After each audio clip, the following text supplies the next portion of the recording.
زن جوانی بسته کلوچه و کتابی خرید و روی نیمکتی در قسمت ویژه فرودگاه نشست که استراحت و مطالعه کند تا نوبت پروازش برسد. در کنار او مردی نیز نشسته بود که مشغول خواندن مجله بود. وقتی او اولین کلوچه‌اش را برداشت، مرد نیز یک کلوچه برداشت. در این هنگام احساس خشمی به زن دست داد، اما هیچ نگفت. فقط با خود فکر کرد عجب رویی داره. هر بار که او کلوچه‌ای برداشت، مرد نیز کلوچه‌ای برمی داشت. این عمل او را عصبانی تر می کرد، اما از خود واکنشی نشان نداد.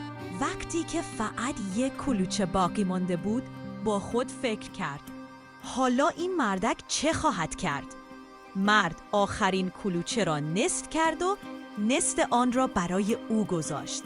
زن دیگر نتوانست تحمل کند. کیف و کتابش را برداشت و با عصبانیت به سمت سالن رفت.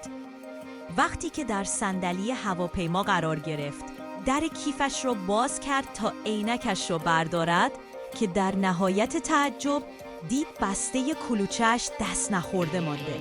تازه یادش آمد که اصلاً بسته کلوچه‌اش را از کیفش در نیاورده بود.